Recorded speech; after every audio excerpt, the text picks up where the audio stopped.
जो किसी की भी परवाह नहीं करते, अपने शरीर का पोषण करते हैं, दूसरे जीवों का मांस खाते हैं।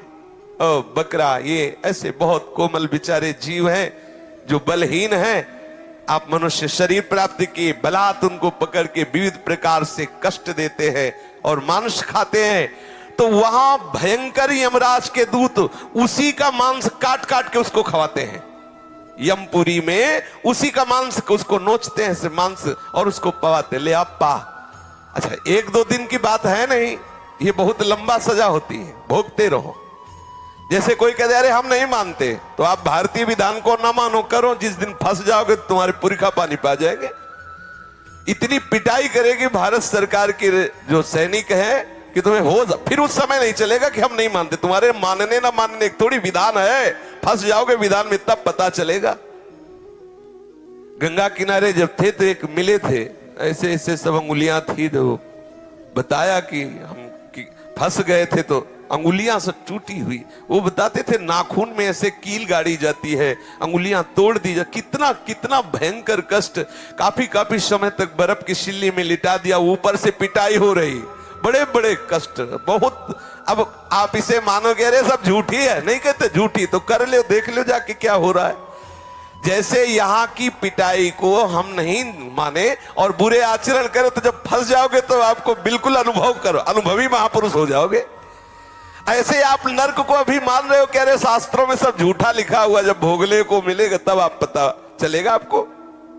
जो यहां दूसरे जीवों का कच्चा मांस नोच नोच करके उनको यमदूत उन्हीं को खवाते हैं, जो यहाँ के जीवों को काटते हैं।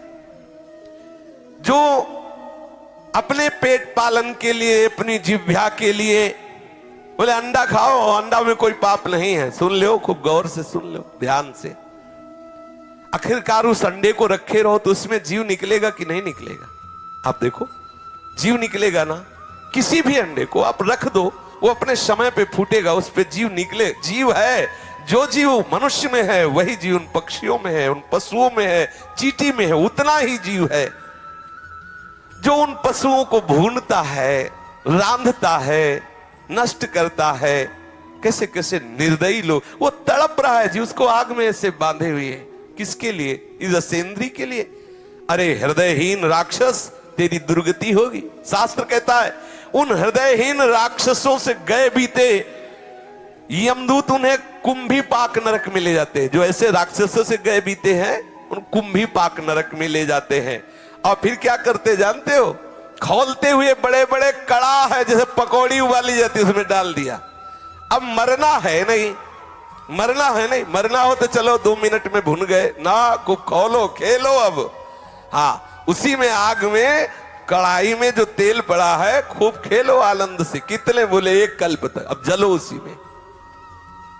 जो मनुष्य इस लोक में अपनी माता को गालियां देता है, माता को पीटता है, पिता को गालियां देता है, पिता को पीटता है, वैष्णव द्रोह करता है, वेदज्ञ जनों का विरोध करता है, शास्त्रों की निंदा करता है, उस पापी को यमदूत कालसूत्र नरक में ले जाते हैं।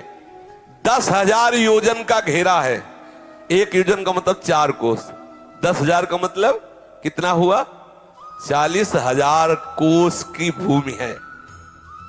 और वो तांबे की तरह है और आग से लाल है भूमि, पूरी भूमि लाल है। ऊपर से भयंकर प्रचंड सूर्य का ताप, नीचे से जलती हुई अग्नि, और ये 10,000 योजन का घेरा, वहां उसे छोड़ दिया जाता। दौड़ो, बस दौड़ते रहो। कितने दिन तक? कल्पों तक दौड़ते रहो, भुनो, लो आनंद। तुम्हें 70 वर्ष, 80 वर्ष, 90 वर्ष जो चाहो कर लो, लेकिन इसका परिणाम तुम्हें भोगना पड़ेगा। ऐसा मत सोचो। आंख मूंद, कबूतर बिल्ली को दे के आंख मूंद लेता है कि अरे कुछ नहीं बिल्ली, तो बिल्ली छोड़ देगी क्या? वो तो एक ही झपटा में उसे खा जाएगी। ऐसे ही तुम आंख मूंद लोगे, अरे सब शास्त्र ऐसे ही है। ऐसे नहीं है। यहां तो ब्याज में मिलता है कैंसर और ये नाना प्रकार की सड़न गलन, ये ब्याज है। मूल तो यमपुरी में भोगो चल के। जो पुरुष बिना आपत्ति आने पर वैदिक मार्ग का उल्लंघन करके पाखंड पूर्ण धर्मों का आश्रय लेता है, वैदिक मार्ग की अवहेलना करता है, वैदिक सिद्धांतों को गालियां देता है, उसे यमदूत ले जाते हैं कोड़े से मारते हुए, और नरक में 80 पत्रवन नरक है। उसके जो पत्ते हैं वो तलवार जैसे हैं, ऐसे पेड़ के ऊपर फेंक दिया जाता है, टुकड़े टुकड़े हुआ, गिरा, फिर फेंक दिया गया। बस यही लीला चलती है, फेंकते रहो ऐसे, यमदूतों की ड्यूटी, तो फेंकते रहो ऐसे। कितनी बार वो बार बार मूर्छित होता है।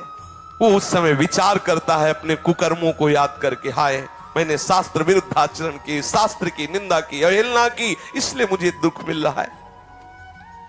जो इस मृत्यु लोक में राजपद पर या राज कर्मचारी पद पर है और ये जानता है कि ये मनुष्य निरपराध है, लेकिन धन आदि के लिए या किसी बल प्रयोग के उसमें आकर के वो उसे दंड दे देता है, तो उस महापापी को सूकर मुख नामक नरक में गिराया जाता है।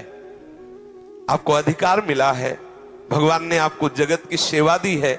यदि आप जानते हो कि ये बिल्कुल अपराध रहित है और आप किसी के पैसे देने से या किसी के बल के दबाव में आकर उसे दंड देते हैं, तो आपको नरक की प्राप्ति होगी।